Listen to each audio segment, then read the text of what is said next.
Well, it's almost official. The LeBron James Hollywood experiment has been a total failure.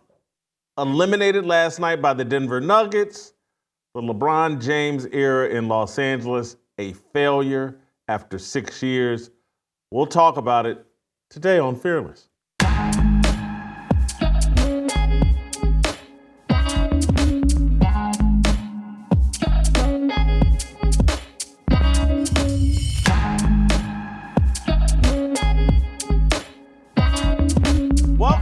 Welcome to Fearless with Jason Whitlock. I'm Jason Whitlock, your host. Happy Tuesday. Thank you for joining me. Awesome show planned for you today. Skapinac, Skapinac, he's going to join us. You know, he's a big LeBron hater, puts out a lot of videos over social media. We'll hear from him. Steve Kim's going to join us.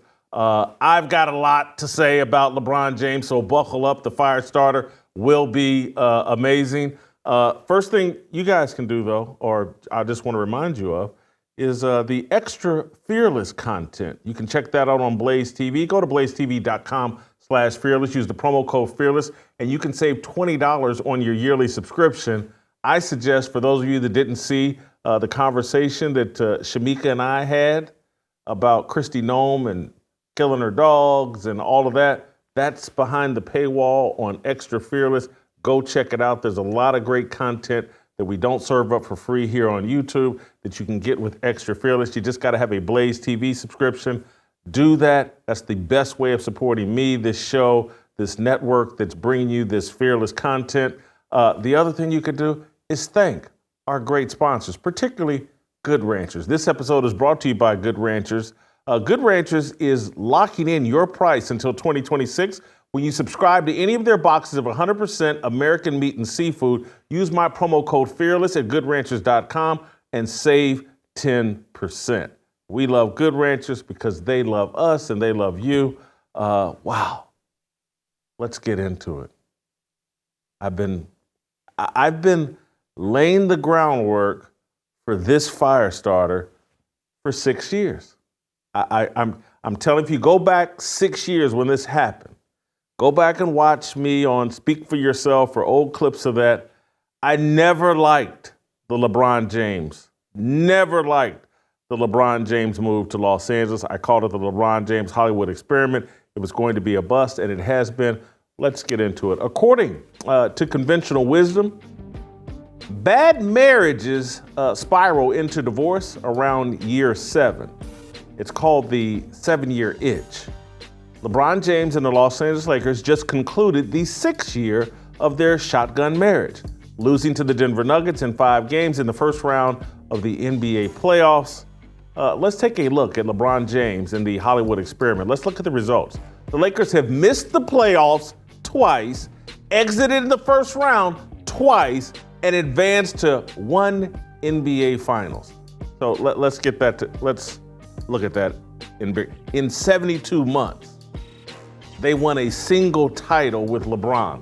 The 2020 COVID bubble championship put an asterisk by that championship. By Lakers standards, the marriage to LeBron has been a failure. In the 64-year history of the Los Angeles Lakers, the franchise has competed in 27 NBA Finals. On average, about every 2.5 years, the Lakers play in the NBA Finals. With the league's all-time leading scorer, the franchise has advanced to the NBA's biggest stage once in 6 years. This is a bad marriage. It's showing all the signs. Let's think this through for those of you mature adults in the audience.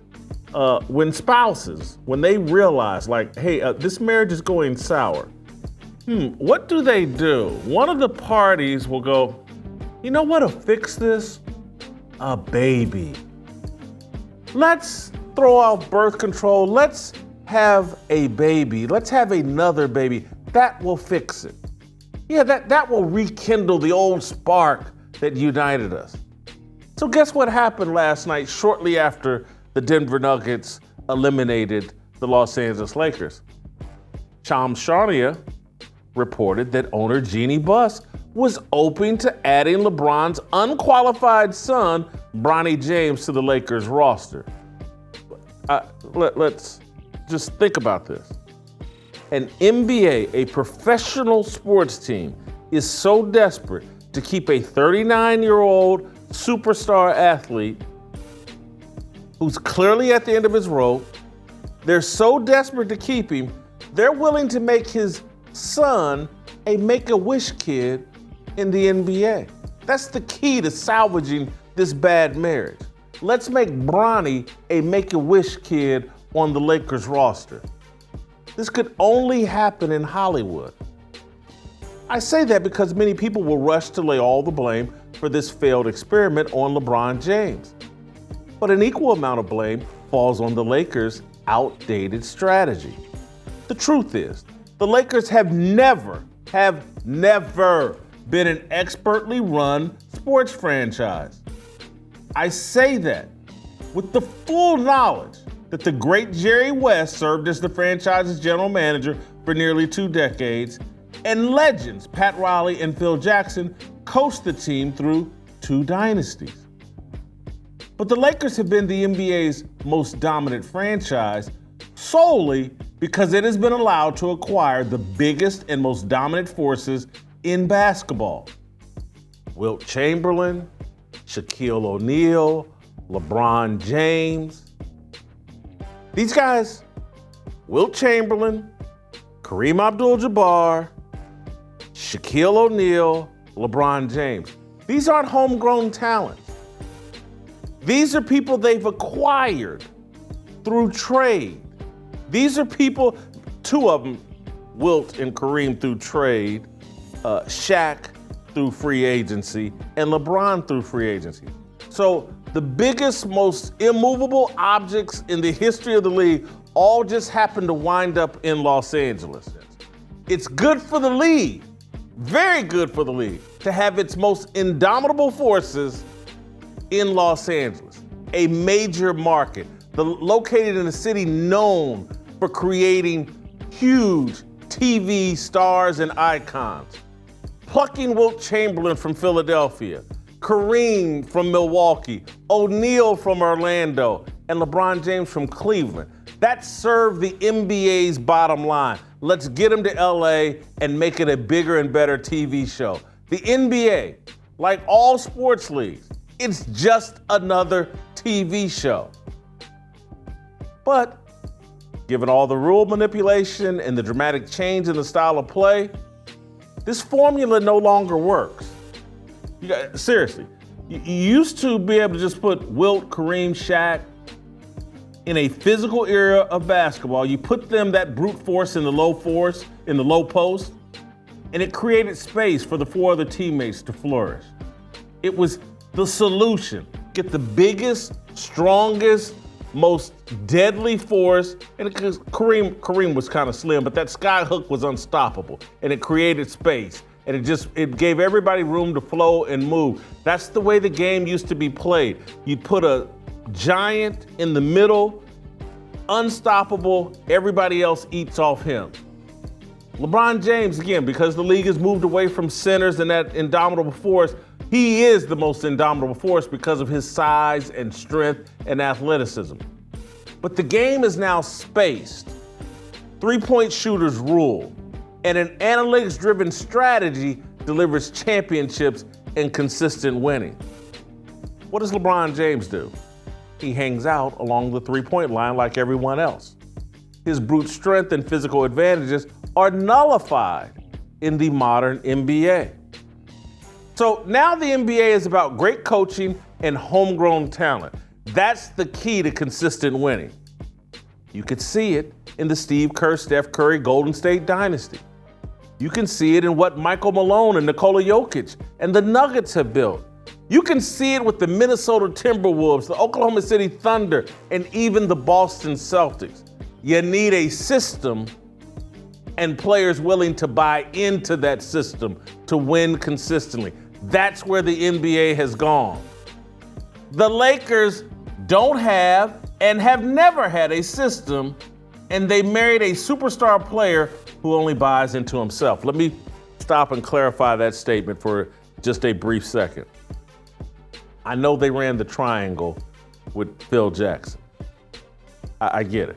And I know that they won 2 championships after Shaq left with Phil and Kobe and the triangle. That's a system. I get it. But the foundation, what's made the Lakers so great is always, it's not been a system. It's been, hey, who's the biggest thing going? Who's the most unstoppable force in basketball? Okay, we want him. We want him here in Los Angeles. The league works with us. We acquire that player. This is good for the league. We want the biggest star in Los Angeles so we can make him an even bigger star.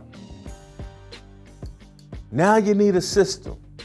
Now you need players who buy into a system.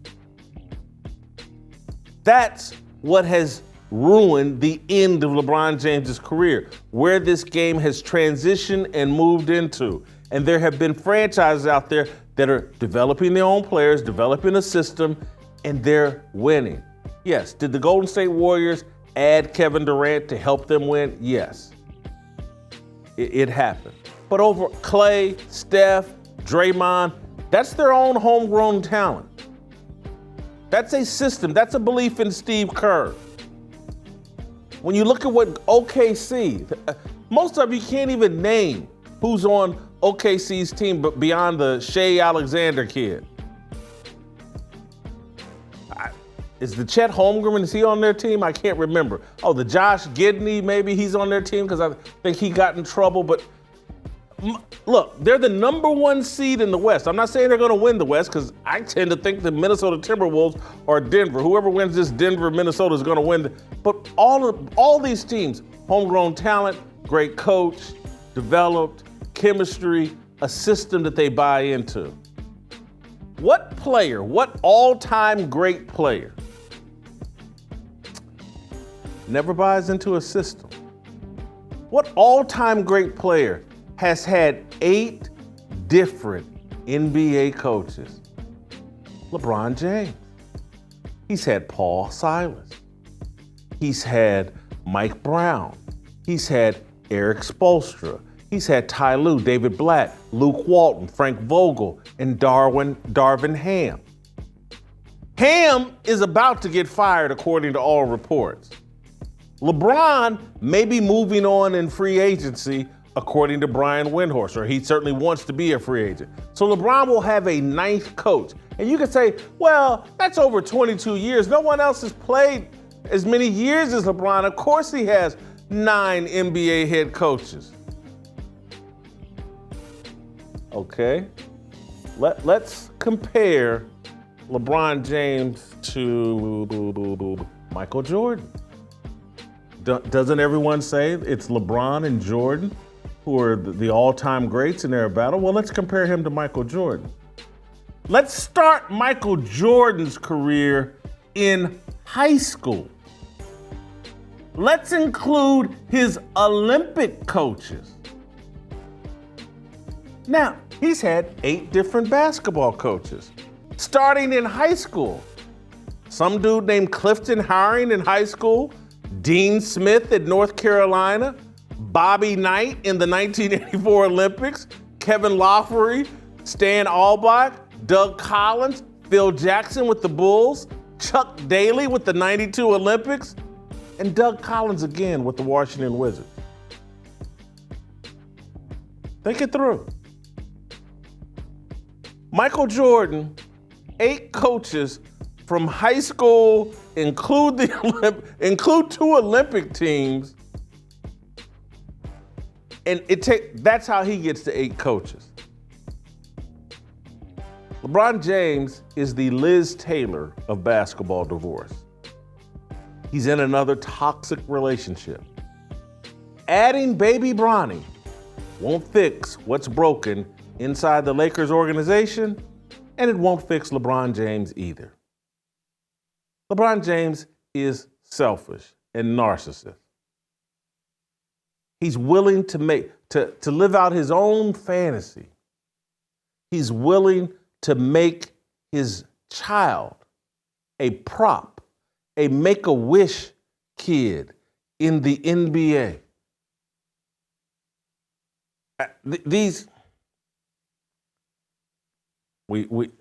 We've seen it, and I know, I'm about to make y'all cry. I'm about to make you Deion groupies cry. But again, look at these all-time great narcissistic, ego-driven athletes. What Deion Sanders has done to the Colorado football program and built it around his two sons and favoring them and promoting them, running an offense, doing all that other stuff and control. These athletes, these egomaniacal, out of control, delusional athletes that will do anything to pleasure their own egos. Even my seed belongs in the NBA. And I'm going to allow the Lakers to draft my son, who averaged 5 points as a freshman at USC. I'm willing to do that. I'm going to become a free agent, auction myself off to whatever team is willing to put my son on the roster. Y'all want to sit around and talk about white privilege and a mentality of entitlement? There's athletic privilege. Privilege and entitlement knows no skin color. It only knows a mindset. This whole, white privilege and everybody white gets this advantage and that advantage. That's a fantasy, that's a lie, that's a myth. It's not true. Entitlement and privilege are not determined by skin color, determined by mentality. We see it in LeBron James, we see it in Deion Sanders, and we think it's all okay because, hey, they're black and you know, their ancestors were slaves, and so they deserve that entitlement. I know LeBron James is a billionaire, but his son belongs in the NBA because he's owed that. That's reparations. Let's don't call it out for what it is. A narcissist, a person pleasuring his own ego, someone willing. And I'm sure Bronny will love being in the NBA with his dad. But everybody in that league, behind his back, is going to be calling him a Make-A-Wish kid. You know what a Make-A-Wish kid is, right? You ever see college football teams during their spring game? They'll bring out a little autistic kid or some kid that's physically compromised and let him score a touchdown. LeBron's going to do that to his 6'4", perfectly healthy son. And his son, mimicking the mentality of his dad, is going to go along with that. This is unprecedented. Michael Jordan had sons who played basketball. He did not manipulate their careers. I think one of them played at Central Florida. We've seen a lot of professional athletes who have sons, and they haven't done what LeBron James is about to do to the NBA. This is unprecedented. And again, I just can't blame LeBron. This is on the Lakers too, and Jeanie Buss for even offering this up. This is on Adam Silver and the entire league. This is the rejection of merit. And we see it across the American culture. And no one wants to come up, well, Ivy League parents do it and blah, blah, blah, so why shouldn't LeBron do it? You know how many kids get into Harvard that don't deserve it, and so it's okay if LeBron does it. Again, you're not upset about entitlement and privilege. You just want it color-coded. We get to have it, they don't. When they do it, it's racist. When we do it, it's reparations. I like that. When they do it, it's racist. When we do it, it's reparations. It's all entitlement. It's all narcissism. It's all a lack of humility. It's arrogance. You've made $1 billion for being an athlete. You live out a fantasy in a fantasy world virtually every day. But you know what I need? I need my son in the NBA too. I know he doesn't deserve it, but I need him there too. embarrassing. It's embarrassing. The Lakers are doing, but I'm not surprised because I'm just, there's this myth like, oh, the Lakers are this, oh, what a historic franchise. They've been to 32 NBA finals if you count Minneapolis as well. It's a historic franchise. It's been so well run. No, man, they just buy what they want and they live out in LA. They feel like they're entitled. They want instant gratification. They don't build teams. They acquire teams. And then we look out at teams that are actually built and work together and build chemistry and come up with something great. And then the Lakers just come and hit them in the transfer portal and offer them.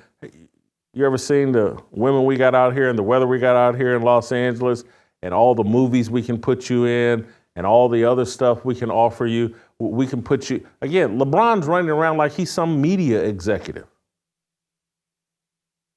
The Shop is some sort of great talk show. He gets to live in a bubble, a delusional, fantasy-filled bubble.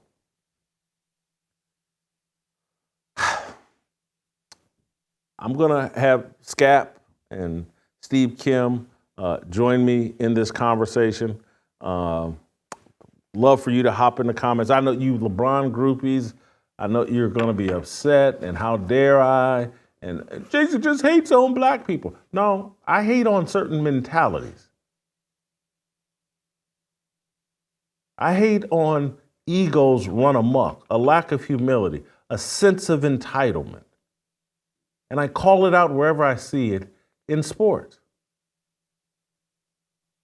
And if a certain group has more entitlement and wants more privilege than other groups because they've bought into a mentality of victimhood and that they're owed something, and it doesn't matter that I've made $1 billion and that I've been worshiped for the last 2 decades by sports fans, hey, I'm still a victim and someone scribbled the N-word on the back gate of my mansion and I'm owed something. And you know what I want for being owed something? I want my son on an NBA roster that he has not earned. That's what the victim mentality does. And so for all the people, oh, Whitlock, he just criticized, here he is attacking another black man. No, I'm attacking entitlement and a victim mentality. When you shake out of the victim mentality, trust me, you'll never hear me offer a word of complaint about you. But if your entire mentality is like, oh my God, the world's unfair. Oh, I'm owed something. Give me reparations. So-and-so got reparations. I need reparations. Let me move on, or I want to move on to Skapinac, get his take on all of this. And I want to talk to you guys about our purpose here at Fearless, Preborn. As Mother's Day approaches, I want to highlight for you an organization that cares so deeply for mothers, and that's Preborn. Preborn's network of clinics exists exclusively to offer love, life, and support to pregnant women who are feeling scared and alone and who are being pressured to make the ultimate choice, one that will not only sacrifice the life of their baby, but will also take a piece of their heart. When a distressed mother comes to Preborn, she's welcomed with open arms and is offered a free ultrasound to see and hear the precious life inside of her. And the majority of the time, once that happens, she will choose life for her baby. This Mother's Day, you can help bring life to both a mother in need and an at-risk baby. One ultrasound is only $28. 5 ultrasounds are $140. Every penny goes towards loving mothers and babies as well. And when you become a monthly sponsor, you will receive pictures and stories of lives you helped save. To get involved, simply dial pound 250 and say the keyword baby. That's pound 250, keyword baby, or visit preborn.com/fearless. That's preborn.com/fearless. I want to add one thing to my conversation about Preborn. I received an email from one of the viewers, listeners of the show. And the viewer listener pointed out, like, hey, Whitlock, yesterday you talked quite a bit about Anthony Edwards. You celebrated him as a basketball player. And the viewer was upset. It's like, you didn't mention that Anthony Edwards is involved in some sort of abortion controversy, and he allegedly paid some woman $100K or offered to pay a woman $100K if she got an abortion. Blame me alone. Everything this guy wrote me in the email this morning was news to me. I said yesterday, and I'm not making excuses because it's my job to know, but I said yesterday that for the first 2 years of Anthony Edwards' career, I literally thought he was Anthony Bennett, who was the first round pick, number 1 overall pick in 2013. And I just got him confused because I just don't pay as close of attention to the NBA as I used to. And I said it wasn't until last year that I actually figured out, oh, Anthony Edwards, this is some new dude. And, you know, he plays for the Timberwolves. It's not Anthony Bennett, who eventually was traded to the Timberwolves. So I don't follow the NBA and all their gossip as close as I used to. The high-hanging fruit, what goes on with LeBron James or Kevin Durant or Steph Curry or Kyrie Irving, I'm in the loop on much of that. But I did not know this about Anthony Edwards. And so my fire starter, had I known, would have been a bit different. I think this kid's an exciting player. I think he's charismatic. Yesterday I said that, the only thing I could really complain about him is the cursing. I don't like all the cursing and the way he presents himself in front of the media.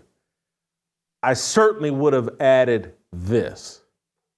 The fact and the fact that some woman, he allegedly got pregnant, they got text messages or whatever with him asking her to get an abortion, and then he puts out a statement backpedaling and saying it was a heat of the moment, whatever. I certainly would have added that, and I regret not being as informed as I should have been and knowing that yesterday.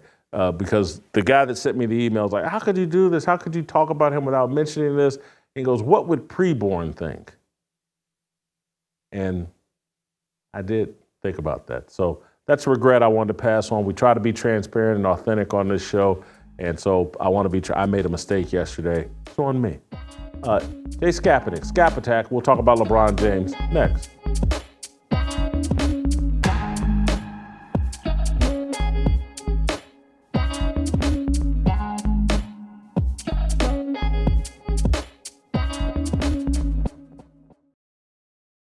You know how you're going to spend the first day of Pride Month? I know how I'm going to spend it. Honoring God, my Lord and Savior, fellowshipping with other men who are concerned about the direction of this country. I'm going to spend it right here in Nashville, Tennessee, leading Roll Call 2.0 alongside country music star John Rich. John and I have partnered on this annual event to inspire men to live up to their biblical responsibility of leadership. John's going to sing, I'm going to speak, so is Blaze founder Glenn Beck. We've invited basketball coaches, football players, singers, successful entrepreneurs, North Carolina Lieutenant Governor Mark Robinson, Pastor E.W. Jackson, author Vince Everett Ellison, and contributors of the Fearless Army to speak and fellowship with us. You can join us in Nashville June 1, or you can celebrate Pride Month. It's your choice. To join us, visit fearlessarmyrollcall.com and reserve your spot. Welcome back. Let's get some Skapinac in our life. You guys know Skap. He's been on the show before. Hopefully you follow him over social media, over Twitter. He puts out great video content, mostly trolling LeBron James. Before we get to Skap, let's play his latest video. I think you put this together last night after the game. Let's play this video. The Lakers led for a larger percentage of their first 4 games than the Timberwolves. And Minnesota not only swept the Suns in their series, they won that series by an average margin of 15 points per game. But the Lakers led for more of their first 4 games than the Wolves. But LA entered their Game 5 down 3 games to 1 in the series. And that inevitably falls squarely on the shoulders which bear the ink of chosen one on them. And LeBron James has been bandying himself around as the GOAT since 2016, closing in on a decade now, since Kyrie Irving won Game 7 in the Oracle of the 2016 NBA Finals. That one right there made me the greatest player of all time. And he has been going out of his way ever since to let us all know that he thinks he is the GOAT, traveling with a pair of live GOATs, having his wife introduce him as the GOAT. The GOAT, respectfully, LeBron James. And recently, just before the playoffs started, posting this video of him shooting around with his son in the driveway. I'm GOAT, bro. G-O-A-T. What are you talking about? But as Bron found out after choking away this wide open shot in Game 2, which was the cherry on the top of a blown 20-point lead, critical shots in clutch time of the playoffs hit a little differently than those driveway jumpers. Scap, you're relentless on LeBron. I can't put all of this on LeBron James. You seem to.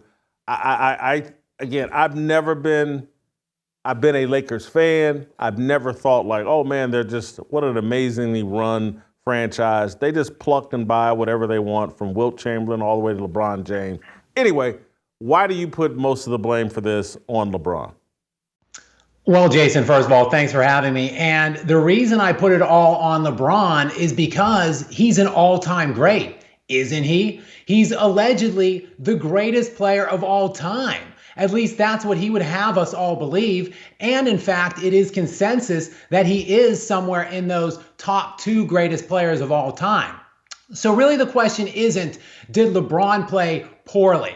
Of course, LeBron had a good series, relatively speaking, especially if we're measuring him as a 39-year-old. However, look at the context of the series that LeBron James found himself in. This is going to be painted, like most things are in LeBron's career, through the lens of revisionism, like it was some kind of David versus Goliath, the unbeatable Denver Nuggets.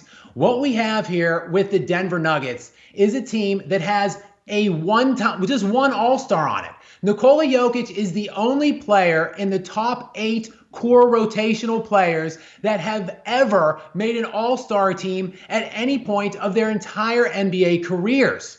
There is only one player that is a one-time All-Star other than Jokic, which is DeAndre Jordan. He made that All-Star appearance like 8 years ago and plays all of about 9 minutes a game, if that at this point. So this is not a juggernaut, unbeatable Nuggets team. They were very banged up. Murray was hurt, ailing much of the series. He came in hurt. He aggravated his lower body injuries in Game 4. And now the Lakers basically dominated large stretches of this series. I allude to it in the video. They led 71% of the minutes played in the first 4 games of this series. That's right up there with the likes of the Celtics, the Thunder, and the Timberwolves. The Thunder and the Timberwolves swept their opponents in their first 4 games. The Celtics are up 3-1. LeBron entered his 5th game down in the 1-3 hole. Jason, those games are the responsibility. It is incumbent of the great players to get those games over the finish line for their teams. So did LeBron play poorly? Did he choke by and large throughout this series, other than, of course, that wide open shot in Game 2? I can't say that. However, these games were there for the taking, and the greatest of players would have taken them. LeBron hasn't, and that's just the MO of his entire career.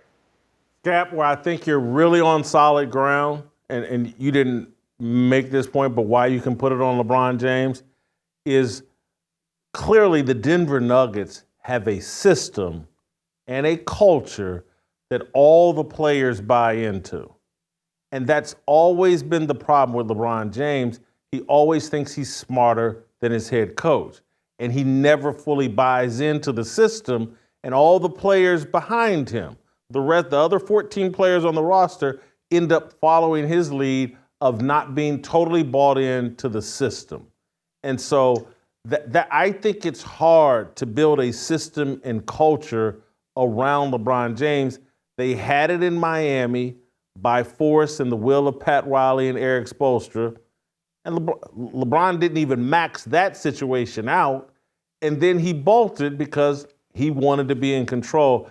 That, to me, is the biggest knock on LeBron, is that he's never been able to partner with a head coach and create a system where consistent winning is and elevating the other players and putting them in position. That's never been LeBron's strength. It's a great point. When you look at the last 2 championships he's won in his career since exiting Miami, I mean, they're both virtually just fluke outlier seasons.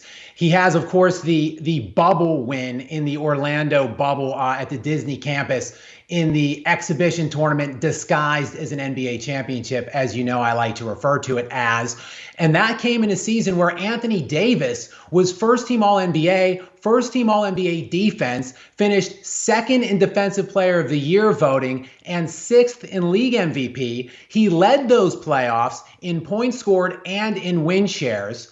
So the other championship, of course, was, the one that made him the GOAT against the 73-win Warriors team in 2016. But if you really dig into that series, he had Kyrie Irving going off for 27 points per game in that 7-game final series. He outscored Steph Curry head-to-head while outshooting Steph Curry at every level, free throw, three-point line, and standard field goals. He basically, Kyrie Irving outplayed Steph Curry. There was no Kevin Durant, remember, yet on that team. He wouldn't join till that summer. So those are 2 outlying kind of championship years for LeBron. As you noted, the only sustained success he had was in Miami, where he goes to the 4 consecutive, wins the back-to-back. But again, he wanted Eric Spoelstra fired.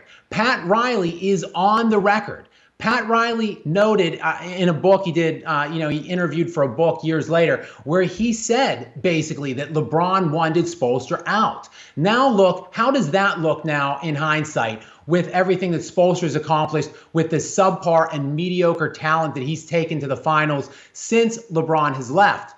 James couldn't take it. He couldn't take being treated like just a standard player. The guy is totally uncoachable. He wanted to be King James. He didn't like that he wasn't calling all of the shots, so he had to leave after 4 years. And quite frankly, it just hasn't been the same for him in his career since. He is lucky that he got those 2 subsequent championships after he left Miami. We could be looking at a real disaster if he didn't luck into those 2. Cap, before you came on, I was talking about that LeBron has had 8 NBA head coaches, and he's headed for his 9th. I made the comparison between he and Michael Jordan. Michael Jordan, if you count his high school coach, if you count Dean Smith, his college coach, if you count his Olympic coaches, Bobby Knight and Chuck Daly. So that's 4 coaches right there. Michael Jordan only had 8 coaches in his entire career, started in high school, through college, 2 Olympics, 8 coaches. LeBron has had 8 different NBA coaches, headed to a 9th. He is the ultimate coach killer. And Darvin Ham, who it's hard to judge, but Darvin Ham is probably a bad coach. But LeBron insists on having bad coaches who will kowtow and favor him rather than a great coach. To me, if LeBron had partnered with any coach, from Greg Popovich to Rick Carlisle to any of these, Steve Kerr, Michael Malone, any of these guys, and just wrote it out, he would have been far better served than doing it the LeBron James way and then leaking things to the media. Where do you think it goes from here, Skap? Do you think LeBron returns to the Lakers, or does he head to Cleveland or someplace else where he thinks he can steal a championship? Well, it's a great question. As you noted, Darv is already on the chopping block. It's expected that he will be parting ways with the Lakers at some point fairly soon. While, look, the Lakers front office are already trying to fantastically imagine ways that they could, woo LeBron into staying with them. Probably, on the queue will be drafting Bronny. If that's something that LeBron wants to happen, they will do it. The Lakers are already also talking about, exploring Trae Young. Kicking the tires on Trae Young is kind of the way that it's being presented, that there will be conversations in the front office. Sure, like it's, they have to weigh something here. Trae Young finished second in the NBA this season in assists at around 11 per game and 26 points per game to go along with it. So that sure would be a nice third option to team up with, he and Anthony Davis. Davis has already said he's committed to the wooing front of LeBron James too. He'll continue bending the knee as well. I think the Lakers probably make the most sense here for LeBron. He's probably just going to be exercising his free agency, to kind of shift the spotlight to him while the rest of the NBA playoffs are playing out. Have us all look at him, talk about him, give him what he demands and desires most, which is attention. But I think at the end of the day, I would be surprised to see him leave Los Angeles. Skap, thank you. Appreciate it. We'll circle back to you as the playoffs continue. Before we get out of here and get to Steve Kim, I want to talk to you guys about Jase Medical. Just like it was back during the pandemic, today we're facing a drug and medical supply shortage in the United States. As of March, there were more than 200 drug shortages here, and it's looking like it's going to get a lot worse before it gets any better. Healthcare experts have pointed to shortages, domestic production, and the Drug Supply Chain Security Act as trends to watch this year. You wouldn't think that things like this could happen in America, but we've been seeing it for literally years now. This is why you should have a Jase case. It provides 5 life-saving antibiotics for emergency use. All you have to do is fill out a simple form online, and you'll have it there, ready in case you need it. There are dozens of add-on options as well, like EpiPens and ivermectin. Jase Medical is empowering people just like you to be able to take your family's health into your own hands. Check them out today at go to jasemedical.com. That's jasemedical.com and enter the promo code FEARLESS at checkout for a discount on your order. That's promo code FEARLESS at Jase, Jase medical.com. Stick around, Steve Kim next.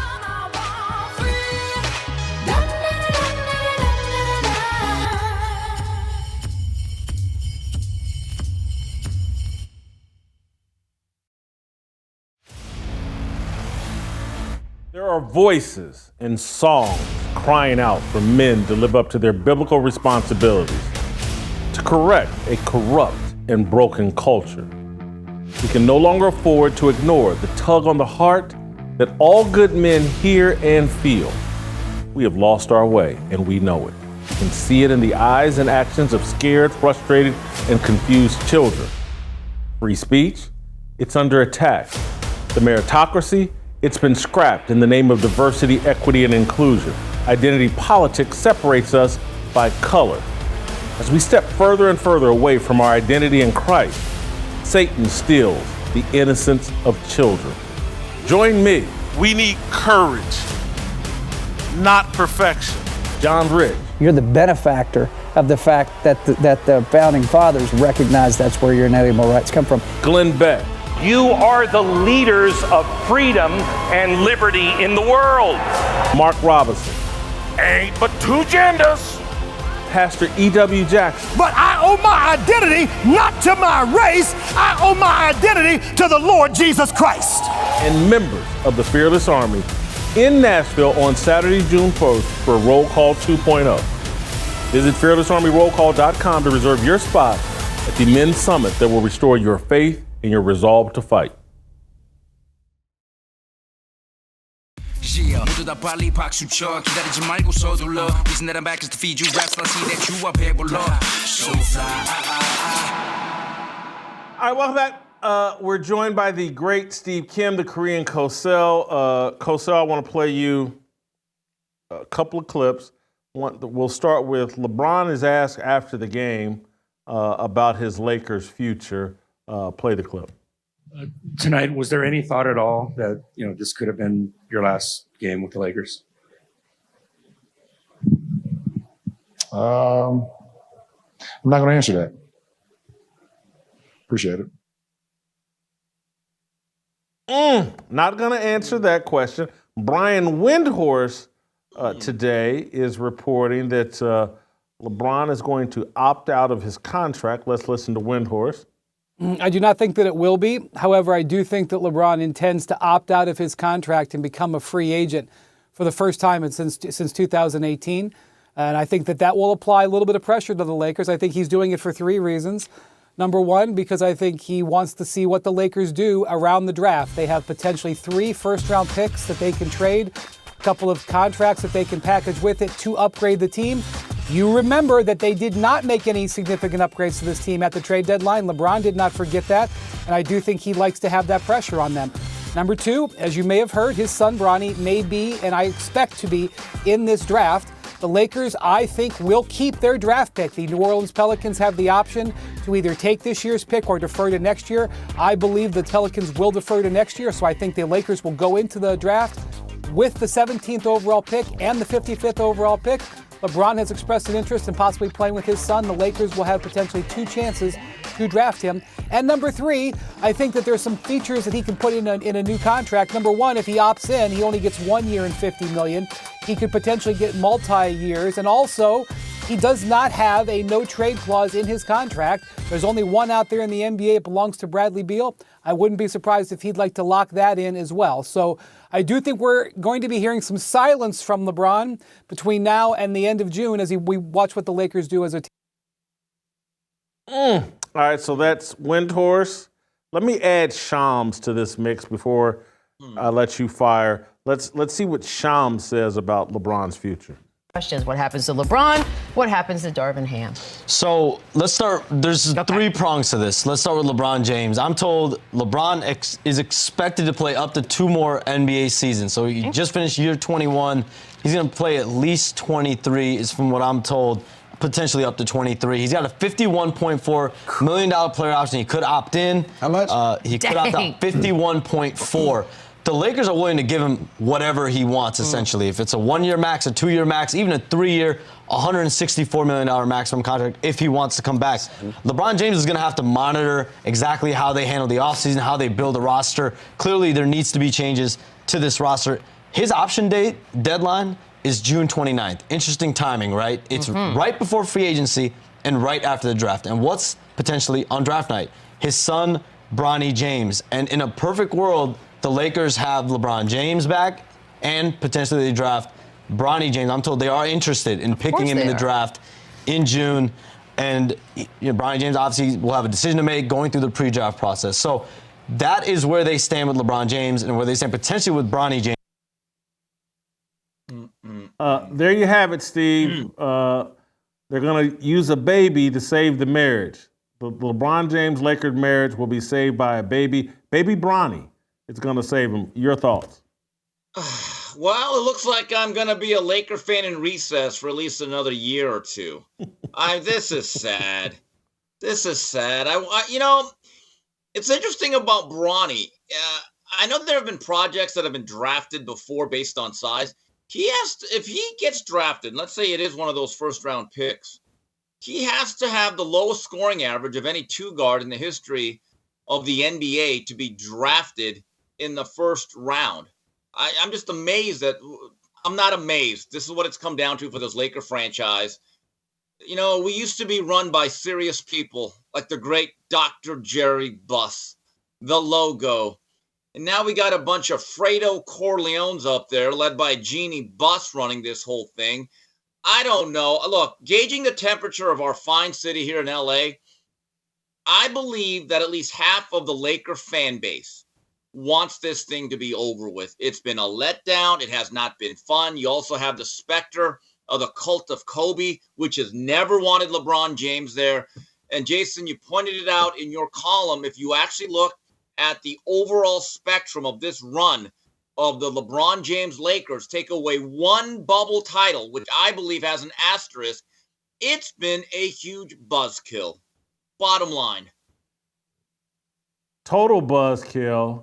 What do you think of my contention that the NBA has moved to where development of your own players, belief in a system, players buying into the system, and a great coach, that's actually what produces consistent winning.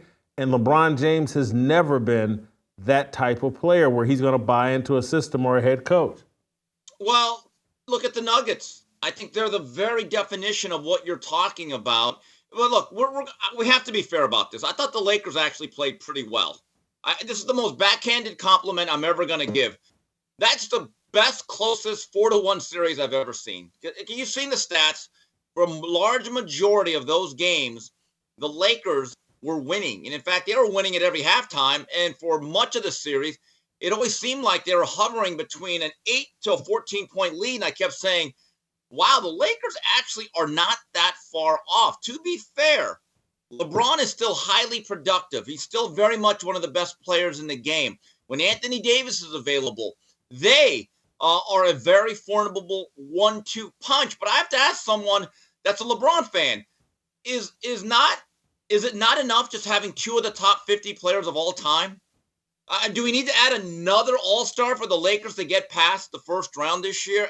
Again, the Nuggets, to me, their basic formula has been knowing who their stars are, everyone getting into place, and it seems to me first-class coaching. Because, Jason, you take a look at that series, the last 3-4 minutes in at least 3 games, which all went one direction, decided this series. So you know where I'm going with this.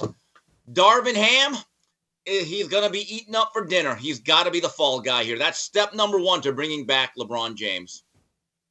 I'm going to channel my Victor Conte and say the EPA or the EPO or whatever, it wears off in the fourth quarter. I watched that game last night. I watched that game last night, and I never doubted that Denver was going to win. I mean, never doubt. And the Lakers were in the lead and in control. I was like, man, Denver's going to start knocking down some of these threes, and the Lakers are going to get tired. LeBron's going to get tired. The Lakers are just going to get mentally exhausted, and Denver's going, and that's what happened. And so I was not surprised, but I do think having AD and LeBron, and then your Murray Skapinac was just on, Steve, and just pointed out, like, do you understand the Nuggets don't have anybody in their 8-man rotation other than Jokic who has played in an all-star game?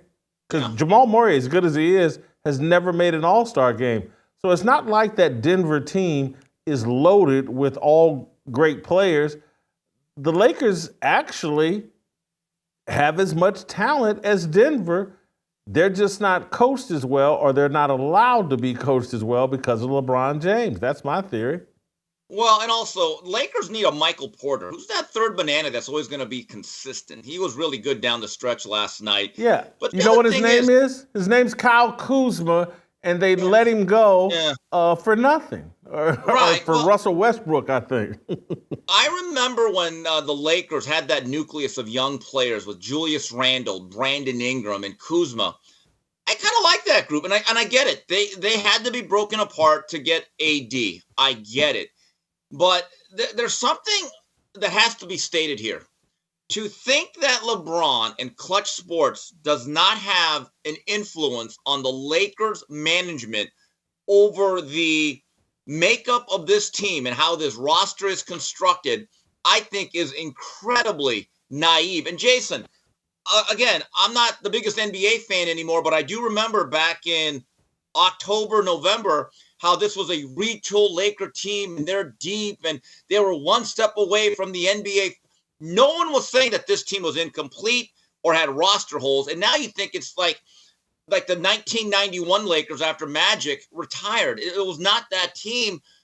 Again, I think the Lakers have a real issue here. If you go on with LeBron, and I guess this is all about entertainment, this is about ratings, television contracts, selling tickets, I get it. The problem is, if you don't win another title during this LeBron James run, what's going to be left in the wreckage? Because one thing that you pointed out, Jason, and it's been a common denominator, the departure leaves a lot of destruction. It's rubble. I mean, you end up with parades, right? You start with parades, and then it ends in a funeral. It's been that way from the very beginning. Yeah, Steve, your take on Bronny becoming a Make-A-Wish kid on the Lakers roster. I mean, look, Jason, can I give LeBron James credit? He's been a really good father, an outstanding father, right? Can't you just keep shooting hoops in the backyard with Bronny? I mean, can't they just play a game of horse in between the road trips? They have all off season now. Does he? I mean, this is the thing, and I brought him up a couple weeks ago, Jason. Bronny James will be the new version of Jack Haley. Remember old Jack Haley out of UCLA? What was his main contribution in basketball? He made sure that Dennis Rodman showed up. He was essentially his babysitter in Chicago. And that was his role. I mean, he literally extended his NBA career at least 6-7 years because for some reason, and I read some stuff on this, Dennis Rodman just really liked Jack Haley. And he met him at some function when I forgot what team, but he said, I like that Jack. He's a cool guy. They went drinking. And he was the one guy that could consistently, not all the time, but consistently say, Dennis, we got to practice at noon. Let's get going. And that was his role. He kept Dennis in line. He didn't discipline Dennis, but he kept him engaged as much as possible. Well, that's Bronny James. He's a new age Jack Haley. I've said enough on Bronny and want to be fair. He's just a kid. The dad's put him in a bad. Okay, LeVar Ball, superior dad to LeBron James, in my opinion. I know that'll piss off the. That's going to really irritate the LeBron groupies. But I said it. I did. I did. We're going to play tomorrow. Thank you, Steve. We'll play tomorrow, and we'll see you tomorrow.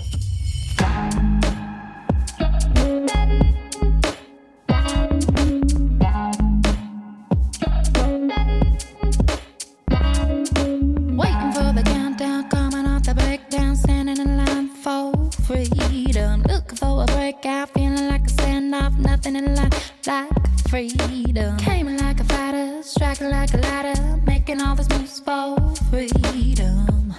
I want freedom.